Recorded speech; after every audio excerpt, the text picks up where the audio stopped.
జగిత్యాల జిల్లా బీఆర్ఎస్ జిల్లా అధ్యక్షుడు కల్వకుంట్ల విద్యాసాగర్ రావు ఆధ్వర్యంలో జగిత్యాల ఆర్డీఓ కార్యాలయం ముందు బీఆర్ఎస్ కార్యకర్తలు నాయకులు కలిసి రైతులకు ఎలాంటి ఆంక్షలు లేకుండా రుణమాఫీ చేయాలని డిమాండ్ చేస్తూ ధర్నా చేపట్టారు.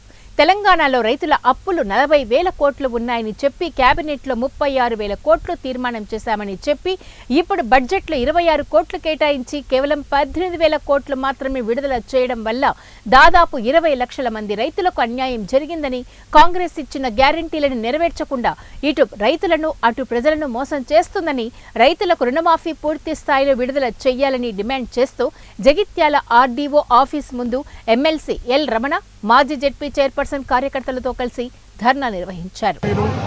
అమలుగాని హామీలు ఇచ్చిన రేవంత్ రెడ్డి గారికి బుద్ధి చెప్పాలనే ఉద్దేశంతో నోటికొచ్చిన మాట ఆయనకు ఏ నోటికొస్తో చెప్పిండు.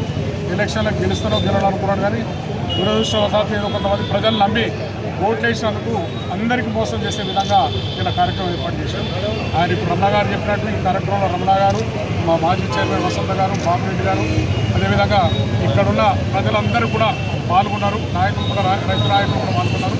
దీనికి ముఖ్యం ఏంటంటే అందరినీ సన్యాసి అంటాడు, కానీ అస్సలు సన్యాసి రేవంత్ రెడ్డి. ఆయన ముఖం చూస్తే ప్రజలు అంటున్నారు, సార్ టీవీలు బంద్ చేయాలనిపిస్తున్నది. నేను చాలామందితో ప్రజలతో మాట్లాడితే ఆయన మాట్లాడితేనే టీవీ బంద్. నోటు ఇప్పుతే దాలు బూతు మాటలు తింటే ఒక ముఖ్యమంత్రి అయ్యి, ఓ రాష్ట్రానికి ముఖ్యమంత్రి అయ్యి, జీవితంలో అనుకోని కోరిక నీకు నెరవేరింది, మంచిగా సౌమ్యంగా ఉండి ఉందాగా పనిచేయాలి. కానీ మాట్లాడితే ఆ సన్యాసి ఈ సన్యాసి కొన్ని చెప్పు తీసుకొడతా అంటాడు. వాడు ముఖ్యమంత్రి అని అనడానికి సిగ్గుపడుతున్నారు. తెలంగాణను చూసి ప్రజలంతా పక్కకున్న రాష్ట్రాలు కూడా సిగ్గుపడుతున్నాయి. ఇటువంటి ముఖ్యమంత్రి మేము ఎన్నడూ చూడలేదు, ఇటువంటి ముఖ్యమంత్రి ఇలా తెలంగాణ ఉన్నట్టు మేము నమ్మలేకపోతున్నాం అని చెప్పి పరిస్థితి వల్ల రేవంత్ రెడ్డి చేస్తున్నాం. మేము ఒకటే డిమాండ్ చేస్తున్నాం, నువ్వు ఏమైతే దొంగ హామీలు ఇచ్చినావో, ఏవైతే అమలుగానే హామీలు ఇచ్చినావో అవన్నీ నెరవేర్చి ప్రజల దగ్గర రావాలి. లేదా రోజొకటి నీ మంత్రివర్గం అనేది నీకు చక్క దిక్కులేదు. ఒక మంత్రి చెప్తాడు 40,000 కోట్లు, నువ్వు చెప్తావు 32,000 కోట్లు. అసెంబ్లీలో ఇలా తీర్మానం చేసాం 25 కోట్లు అన్నావు, 20,000 కోట్లు అన్నావు. ఇవాళ తీసుకొచ్చారుగా 17,000 కోట్లు. ఇవాళ మీ ఉప ముఖ్యమంత్రి ఏదైతున్నాడో 7,000 కోట్లు మేము బ్యాంకులలో వేసినాం, మిగతాయి వస్తున్నాయని చెప్తాడు.